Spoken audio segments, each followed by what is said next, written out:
Le président sud-africain, Cyril Ramaphosa, ne veut pour rien au monde gâter les relations entre l'Afrique du Sud et les États-Unis. Relations économiques. Absolument. Les États-Unis sont le deuxième partenaire économique de l'Afrique du Sud.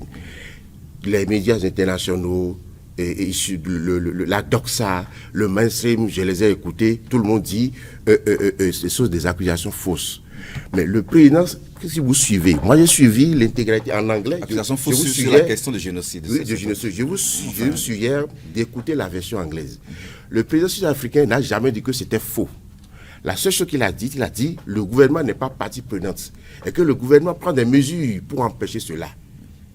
Il a dit clairement. Ça veut dire que c'est vrai.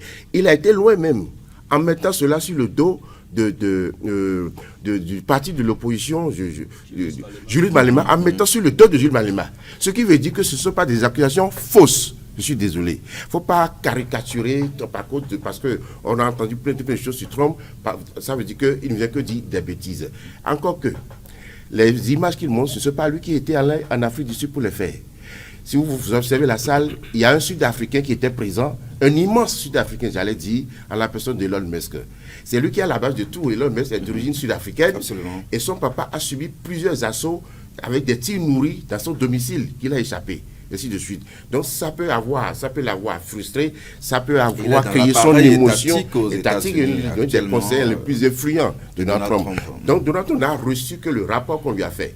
Et c'est sur cette base qu'il a demandé au président sud-africain qui, dans un calme extraordinaire, avec sérénité, avec courage, lui a dit, mais pas question, ce n'est pas le cas. Donc arrêtons de piailler sur cette question pour dire que Donald Trump veut susciter, veut monter les Blancs. Écoutez, ça s'est passé au Zimbabwe il y a quelques années. Alors, donc, un incident, Emile Guérin, pour montrer, vous l'avez dit, que les deux États, surtout l'Afrique du Sud, a besoin des États-Unis d'Amérique sur le plan économique.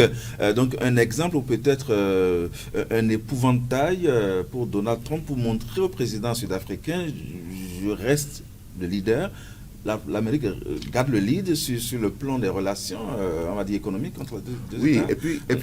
Et puis il faut pas... des taxes qui sont passées par là. N'oubliez pas une chose, la séquence qui nous a été montrée, moi je suis communicant, c'est Donald Trump qui l'a montré. Ce n'est pas le président sud-africain. Vous comprenez? Il sait bien qu'il y aura des spéculations.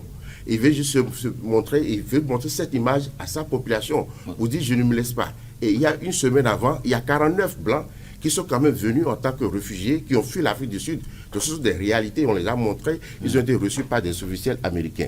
Vous avez souligné un aspect très important, et c'est là où Trump est en train de jouer, sur le plan économique, sur le circuit international. Trump a engagé une guerre singulière, commerciale, avec la Chine. Et la Chine est membre des BRICS, comme l'Afrique du Sud. C'est pour lui dire, écoutez, demain, vous allez m'appuyer. Contre la Chine, c'est exactement ce que Trump était en train de chercher pour dire, écoutez la Chine, si tu penses que tous tes alliés de pays sont avec toi, c'est faux, je peux aussi me faire des alliés, puisque on ne nous a pas montré, on ne nous a pas fait écouter la suite des discussions et tout ce qui a été retenu. Donc, je constate que les Africains sont braqués sur cette petite séquence pour fustiger Donald Trump, ce qui est absolument faux.